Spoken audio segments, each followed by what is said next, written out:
इसलिए महाराज कहते हैं आज पंडित जी विचार करने लगे कि जाकर के अपने प्राणों को ही त्याग दूंगा।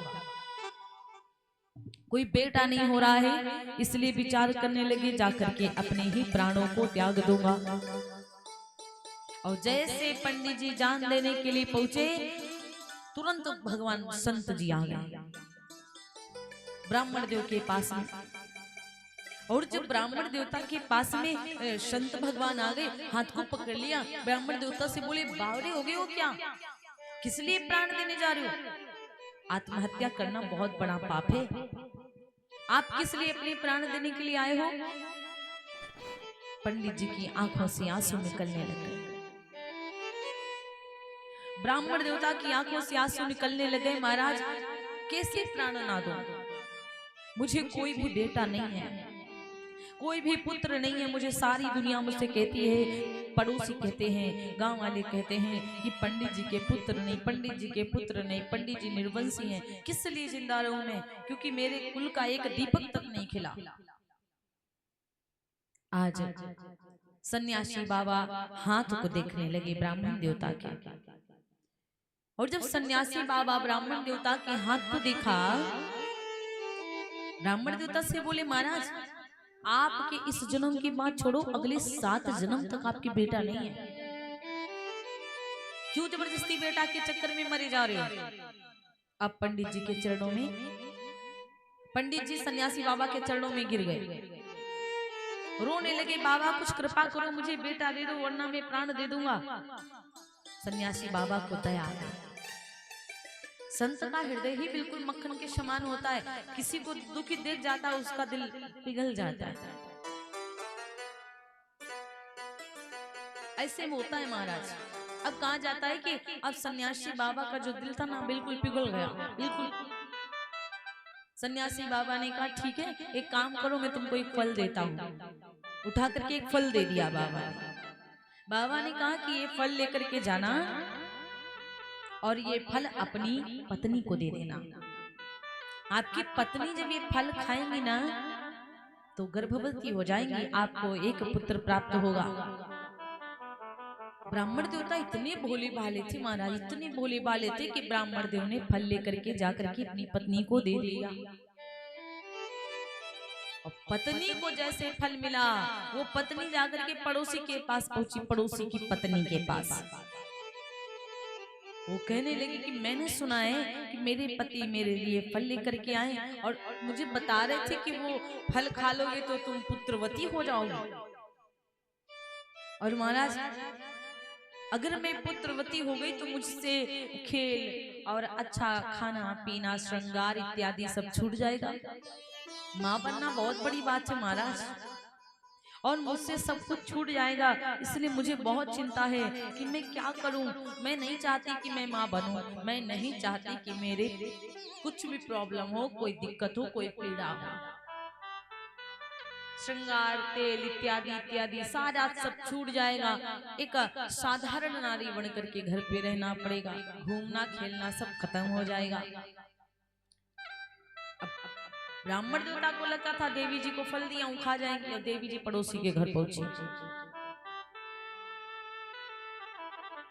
अब महाराज क्या हुआ, यहाँ पर पड़ोसी की जो पत्नी थी ना ठीक ठाक नहीं थी वो। अगर शुद्ध नारी के पास जाओगी तो शुद्ध की बातें बताएगी आपसे, दुष्ट नारी के पास जाओगी तो दुष्ट बातें बताएगी आपको, गलत बातें बताएगी। वो ठीक ठाक नारी नहीं थी, उसके 6 बालक थे, 6 पुत्र थे उसके, 7वां गर्भवती थी वो माता। वो कहने लगी मैंने सुना है कि जिसके घर पे खाने के लिए नहीं होता उसके घर पे धन बहुत, खाने के लिए नहीं होता जिसके घर पे, उसके घर पे बच्चे बहुत होते हैं, और जिसके घर पे खाने के लिए होता उसके घर पे कोई औलाद नहीं होती है। मैंने ये सुना है। एक काम करो बहन, देखो मेरे 6 बालक हैं, मेरे घर पे खाने की व्यवस्थाएं नहीं है, तरसते हैं, अरे कपड़ा नहीं ले पाते हैं, और तुम्हारे घर तो कितना धनवान हो तुम सब, एक भी बालक नहीं है तुम्हारे। एक काम करो, अरे खावे पहिरे घूमते ये ढोंगी अवधूत, अरे बहिन कहीं फलन तू होत न देखे पूत। खावे पहने बाबा घूम रहे, कहीं फलन से बेटा होते हैं क्या? अरे मैंने तो कभी नहीं सुना, एक काम करो, मेरा बेटा ले लेना जो अब की बार होगा, तुम ये फल कहीं फेंक दो जाकर के। शुद्ध की नारी होती तो कहती देखो बहन, माता बनना बहुत ही भगवान की कृपा होती है, नारी का सम्मान बढ़ जाता है जब वो माता बनती है। एक काम करो, ये फल खा लो आप, और क्या हुआ, थोड़ा तो दिक्कत होती ही हो, माँ तो माँ होती है ना, अब माँ को तकलीफें होती तो इसका मतलब आप फल नहीं खाओगे, ऐसा ना करो देवी। अब वो ठीक नारी नहीं थी, उसने कहा फल फेंक दो, मेरा बेटा ले लेना। अब पंडित जी से बोल देना कि हमारे पुत्र हुआ है।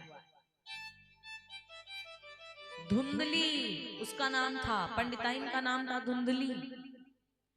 जो किसी की बात ना माने, जो अपनी ही रटे, दूसरी की ना सुने, वही होती धुंधली। जो गलत रास्ते पे चल रही हो, सत्य धर्म कुछ ना दिखाई पड़ा हो, अधर्म की राह पर चलती हो, वही तो होती है धुंधली। कहा जाता है महाराज वो पड़ोसन को घर पहुंच गई लेकर के।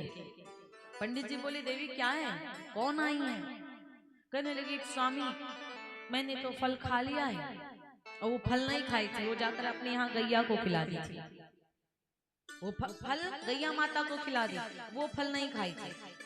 कहने लगी मैंने फल खा लिया है, अब दीदी आई है, पड़ोसन आई है, अब मुझको तो कुछ पता नहीं है महाराज, कम से कम ये जो दीदी आई हैं तो गर्भवती भी हैं और इनके 6 पुत्र हैं, तो कुछ हमको आगे का रास्ता बताएंगे कि क्या खाना चाहिए, कैसे रहना चाहिए, कहाँ बैठना चाहिए, क्या करना चाहिए, क्या नहीं करना चाहिए गर्भवती महिला को, इसलिए मैं इनको लेकर के आई हूँ।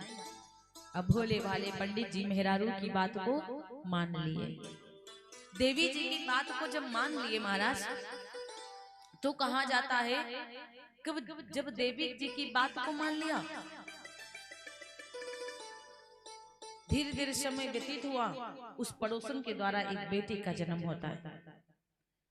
और जब पड़ोसे के द्वारा मतलब कहा जाता है उकताए कामना से, मनुष्य को वही धर्म स्वीकार करना चाहिए धीरज काम बनाए। उकताए मतलब जल्दबाजी काम को खराब कर देती है, जल्दबाजी मत करो, धीरज रखो, धीरज काम बनाए।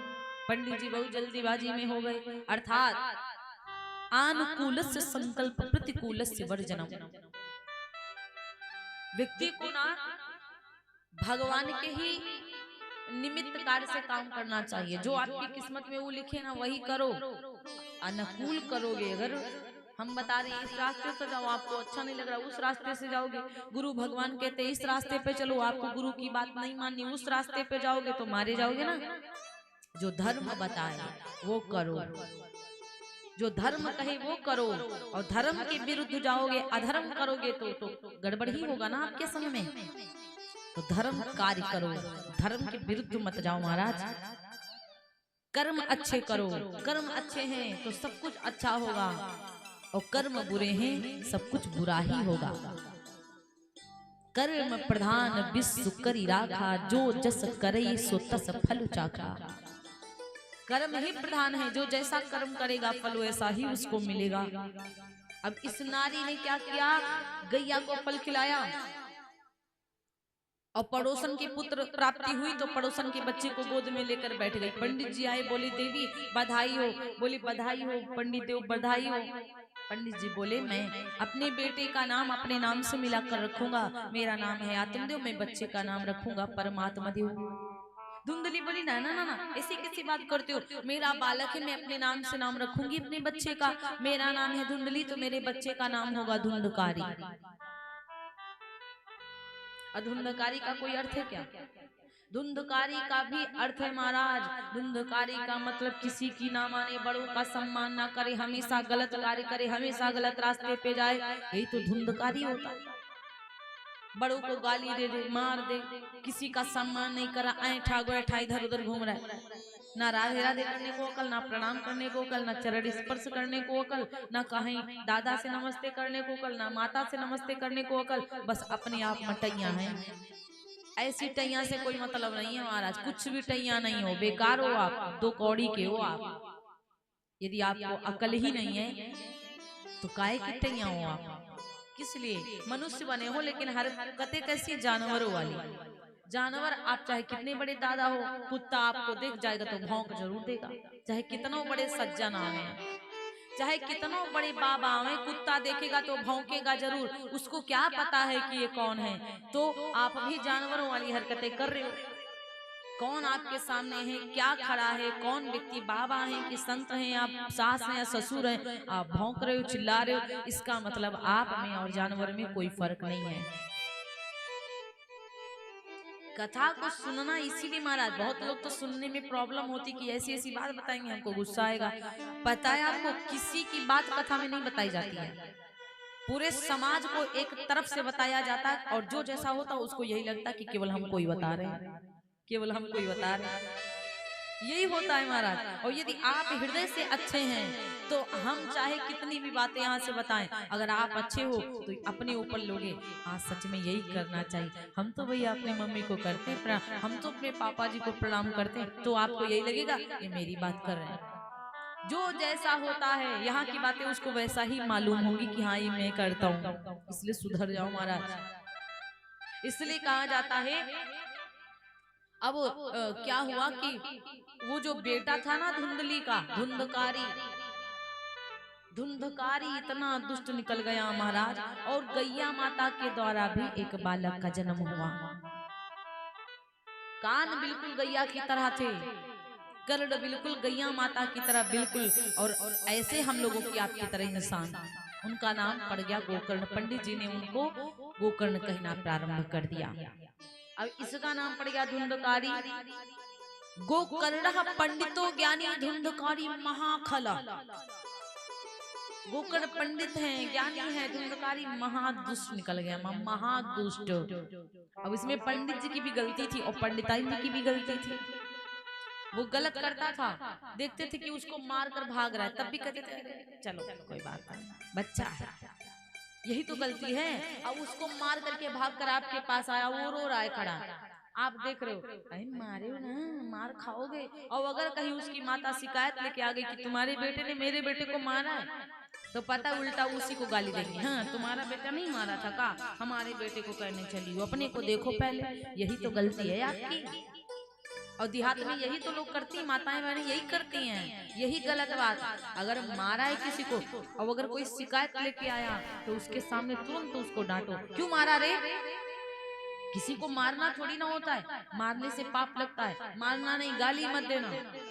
और आजकल के बच्चे छोटे होंगे तो टाए टाए गाली देंगे, मम्मी खूब ठहाका मार के 32 दांत दिखाएंगे, बहुत बढ़िया माँ बच्चा बोल रहा है, माँ बच्चा बहुत बढ़िया बोल रहा है। और वही बच्चा जब बड़ा होकर बोलेगा तो मम्मी कहेंगे नाश हो जा थारी, काय को गाली देता है रे।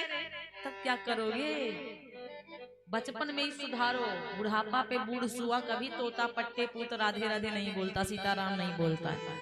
बचपन से तोता को सीताराम बुलकारोगे, बुलवाओगे, सुनाओगे तो बोलेगा, वरना तो पट्टे पूत गए। इसलिए बचपन से बच्चों को सिखाओ, शिक्षा दो। अब इतना ये दुष्ट निकल गया, अब पंडित जी देख रहे हैं कि गलत कर रहा है, फिर भी पंडित जी अरे अकेला है, अरे अकेला है। पंडिताइन देख रहे हैं कि ये धुंधकारी बहुत दुष्ट है, ये शैतानी करता है, लेकिन फिर भी अरे अकेला है, कर लेने दो। कल इतना दुष्ट निकल गया, इतना दुष्ट निकल गया धुंधकारी, वैश्याओं के घर जाने लगा। बहुत धन था उनके पास में, हर व्यक्ति यही कहता कि हम अपने बच्चे के लिए कमा कर रखें। भाई सब कमाते हैं, हर व्यक्ति कमाता है, और धर्म है ये कमाना, गलत बात नहीं। अपने बच्चों के लिए घर बनाना भी धर्म है। अब जब जन्म दिया है तो कर्तव्य तो आप ही करोगे, पड़ोसी थोड़ी ना करेगा। और कर्तव्य से आप हट जाओ तो भी आप पापी। परिवार को चलाना, परिवार को बढ़िया से खिलाना पिलाना, ये गलत बात नहीं है। गृहस्थ आश्रम में विवाह करके अपने परिवार को देखना गलत बात नहीं, लेकिन परिवार में रम जाना, परिवार के दीवाने बनना, रागी बन जाना, ये गलत बात है। परिवार के साथ साथ परमात्मा को भी तो ध्यान रखो। गृहस्थ आश्रम में रहने के बाद ये नहीं कि पति पत्नी है, बच्चे बच्चा है, हो गया सब बढ़िया काम चलना। भगवान को जीवन में लाओ, भगवान की भक्ति करो, शाम सुबह भजन करो, रात्रि में लेटो तो हरि कृष्ण कृष्ण कृष्ण हरे हरे, हरे राम राम राम हरे हरे करके सो। भगवान का भजन करके सो। अब पंडित जी जब कहते हैं धुंधकारी राधे राधे बोलो, बोलो सीताराम, धुंधकारी कहता सो नहीं, नींद आ रही, पूरा दिन तो लड़ाई करता, धूल में खेलता है, रतिया में कहाँ भजन करेगा। इतना दुष्ट निकल गया महाराज, इतना महाखल निकल गया ना धुंधकारी, पड़ोसियों के बच्चों को मार कर भाग आता है, शिकायतें आने लगी। अब पंडित जी अब परेशान होने लगे, भगवान ही कैसा बच्चा हो गया। धुंधकारी की माता जब समझाती कि गलत है ना बेटा, तो कहता तुम हमको ज्ञान दोगी।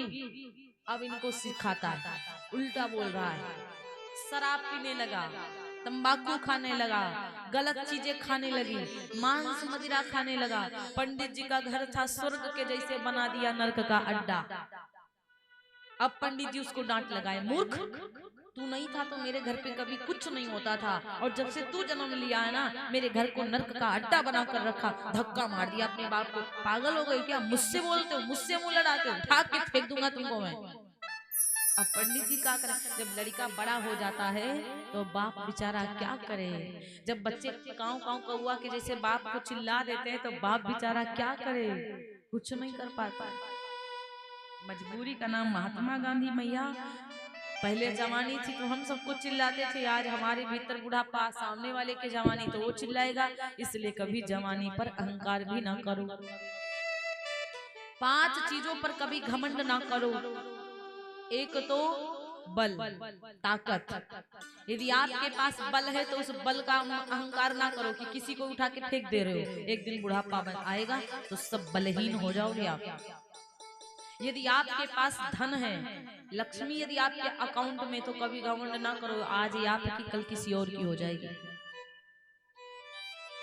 यदि आपके जीवन में सुंदरता है तो इस सुंदरता का अहंकार ना करो, आज सुंदरता है, कल कभी इन चेहरे पे झुर्रियां भी पड़ेंगी, बुढ़ापा भी आएगा। यदि आपके पास आज गद्दी है, यदि आपके पास आज गद्दी है, गद्दी का मतलब समझ रहे हैं, कुर्सी। यदि आप किसी पद पर बैठे हो, पद है आपके पास, ये प्रधान है, या हम इस पद पर हैं, उस पद का घमंड न करो, क्योंकि आज तुम इस पद पर हो, कल तुम्हारी कुर्सी भी जाएगी, कल बिना कुर्सी के हो जाओगे। आज प्रधान बने बैठे हो, कल आपके गांव के साधारण व्यक्ति बन जाओगे। इस पद का अभिमान ना करो, घमंड ना करो। आज जवान हो तो जवानी का घमंड ना करो कि आज अभी जवान है, जैसा मन हो वैसा करेंगे, बुढ़ापा भी आएगा प्यारे। तो इसलिए 5 चीजें हमारे जीवन में हैं, तो अहंकार कभी मत करो। अब गोकर्ण जी भजन करते रहते हैं, और वो जितना घर का धन है सब उठा उठा करके जा करके वैश्याओं के घर लाद के दे आता है। रात्रि भर रहता है, दिन को आता है, सारा धन दे आता है महाराज। और जब सारा धन दे आता है, अब पंडित जी को कंगाल बना दिया। पंडित जी बहुत रोते हैं, उदास रहते हैं, तो उनके घर में एक संत महाराज थे जिनका नाम था गोकर्ण जी गैया के बेटा। वो आए, पिताजी से बोले, पिताजी किस लिए चिंता में पड़े रहते हो?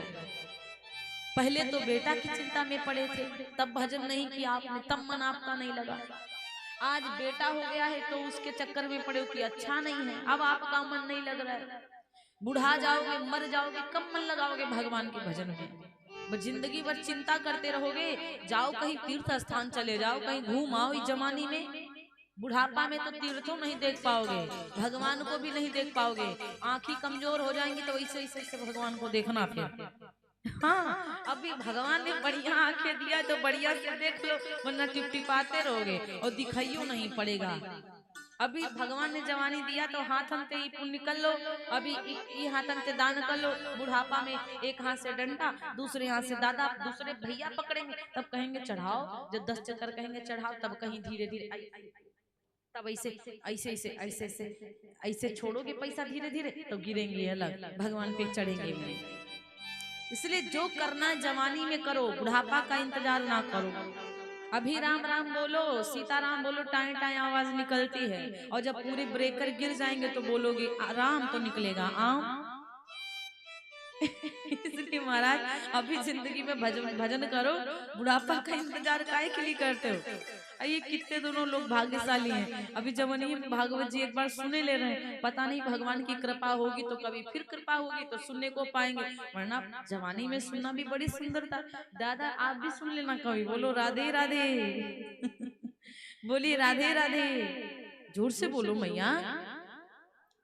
हाँ, तो इस प्रकार से अब गोकर्ण जी ने समझाया कि काहे के लिए परेशान हो पिताजी, जाओ भजन करो भगवान का।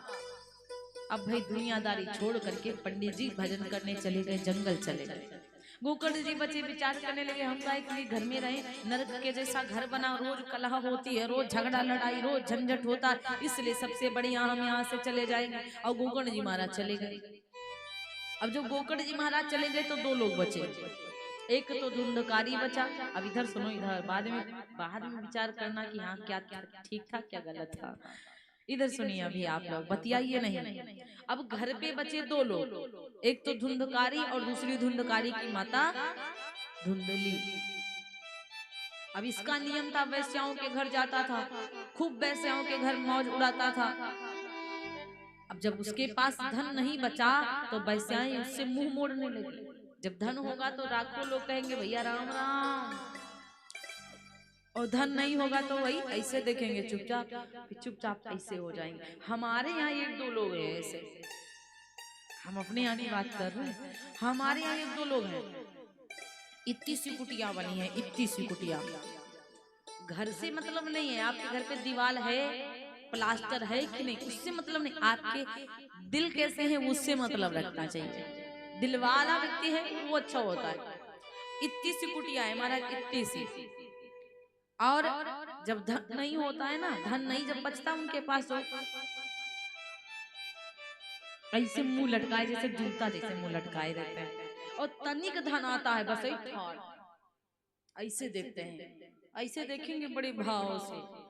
और जैसे आप निकलोगे ना तो चुपचाप नीचे कर लेंगे कि आप ही बोले, पर आप ही बोलो चाचा नमस्ते, चाचा इसे ठाई ठाई करे खड़े, ऐसे चाचा चुपचाप बैठे, जैसे लग रहा बहुत बड़े धनवान बन गए। इतना धन आता है, घमंड इतना आता है। धन कितना आता है दादाजी? इतना, और घमंड इतना।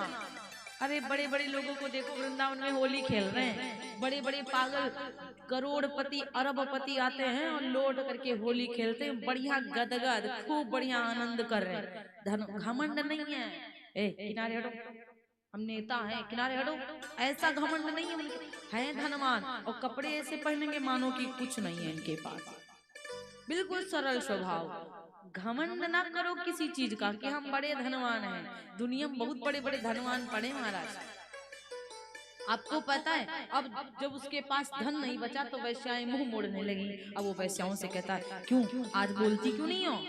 वैश्याएं कहती हैं, इसका केवल प्रेम है यहाँ पे, बाकी ये नहीं है, धन नहीं है तो यहाँ कुछ भी नहीं, निकलो यहाँ से। अब वो बड़ा परेशान, आदत है ना उसकी जाने की, अब बहुत परेशान, विचार करने लगा कुछ तो करना ही पड़ेगा। अब जा करके पड़ोसियों के घर पे चोरी कर लेता है। अब पड़ोसियों के घर पे चोरी कर लेता है महाराज, और चोरी करने लगा, धीरे धीरे पोल खुलने लगा कि भाई कोई चोरी नहीं करता।